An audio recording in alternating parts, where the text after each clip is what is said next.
12 जून 2025 अहमदाबाद का आसमान एक बार फिर गवाही बना इंसानी लापरवाही और कुदरत की नाराजगी का। दोपहर का वक्त था। घड़ी की सुइयां 1:38 पर आकर रुकी, शायद हमेशा के लिए। एयर इंडिया की फ्लाइट AI 171 जो अहमदाबाद से लंदन के लिए रवाना होने वाली थी, टेक ऑफ करती है। सब कुछ सामान्य लगता है। विमान हवा में उठता है जैसे हर बार उठता है, मगर इस बार यह उड़ान लौटकर जमीन पर नहीं आती। टेक ऑफ के कुछ ही सेकंड बाद कुछ तो गड़बड़ होती है। पायलट मेडे कॉल करता है। कंट्रोल रूम में हड़कंप मचता है, लेकिन इससे पहले कि कोई कुछ कर सके, एक जोरदार धमाका होता है। विमान अहमदाबाद के डॉक्टरों के हॉस्टल पर गिरता है। आग की लपटें, धुएं का गुब्बार और चीखों से गूंजता पूरा इलाका, जैसे आसमान खुद फूट पड़ा हो। वो हॉस्टल जहां युवा डॉक्टर अपने कल के सपने देख रहे थे, आज उनका कल ही राख बन चुका था। जमीन पर तड़पते लोग, जलता हुआ मलबा और आसमान में मंडराता एक ही सवाल, ये सब हुआ तो क्यों हुआ? कौन था उस फ्लाइट में? 242 लोग, जिनमें मासूम बच्चे, बुजुर्ग, टूरिस्ट और कुछ तो शायद पहली बार विदेश जा रहे थे। एक मां अपने 5 साल के बेटे के साथ, एक नवविवाहित जोड़ा हनीमून पर, एक बुजुर्ग दादी जो पोते के पास लंदन जा रही थी, और शायद एक राजनेता भी, जिनका नाम लोग अब ज्यादा ध्यान से याद रखेंगे। लेकिन अब वो सब सिर्फ नाम है। उनका शरीर, पहचान और अस्तित्व सिर्फ राख में तब्दील हो चुका है। कैसे हुआ ये हादसा?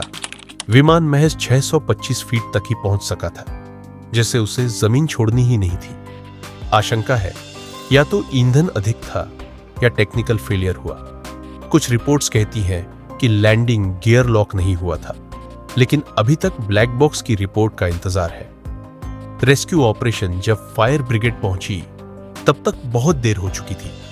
लपटें इतनी तेज थी कि कुछ हिस्से तो आज भी जल रहे हैं। NDRF की 6 टीमें, BSF की 2 यूनिट्स और CISF की हवाई सुरक्षा बल वहां डटी हुई है। बचाने के लिए नहीं, अब तो सिर्फ पहचानने के लिए। मृतकों की पहचान और दर्द। मां की कोख से निकले बच्चे की लाश जब बाप ने देखी, तो वो इंसान फिर कभी मुस्कुरा नहीं पाएगा। DNA से पहचान हो रही है। सरकार ने मुआवजा तय किया है, लेकिन जो खोया है उसका कोई मोल नहीं। सरकार क्या कर रही है? प्रधानमंत्री नरेंद्र मोदी ने गहरी संवेदना प्रकट की है। गृह मंत्री अमित शाह अहमदाबाद पहुंचे हैं। AIB और DGCA जांच में जुटी है। बोइंग और GE के इंजीनियर अब जवाब देंगे, क्या यह मशीन की गलती थी या इंसान की? पूरी दुनिया की निगाहें UK, कनाडा, पुर्तगाल, सभी देशों ने शोक जताया। ब्रिटिश PM ने कहा, यह सिर्फ भारत का नुकसान नहीं, यह मानवता की त्रासदी है। एक अकेला बच्चा, शायद जिंदा है, सीट 11 है। एक छोटा बच्चा, कुछ रिपोर्ट्स कहती है वह सांस ले रहा था। अगर वह बच गया तो शायद वो इस पूरी त्रासदी का इकलौता गवाह बनेगा। अब आगे क्या? अब सरकार कह रही है SOP बदले जाएंगे। ब्लैक बॉक्स रिपोर्ट आने पर और भी तकनीकी सुधार किए जाएंगे। मगर असली सवाल यह है, क्या यह हादसा टाला जा सकता था? अगर किसी ने वो चेकलिस्ट पूरी तरह पढ़ी होती, अगर किसी ने उस लाइट को नजरअंदाज न किया होता, अगर किसी ने थोड़ा और ध्यान दिया होता।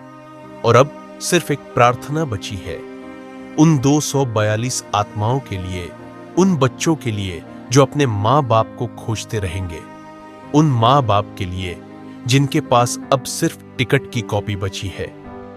हे ईश्वर, अब और मत ले इतना इम्तिहान।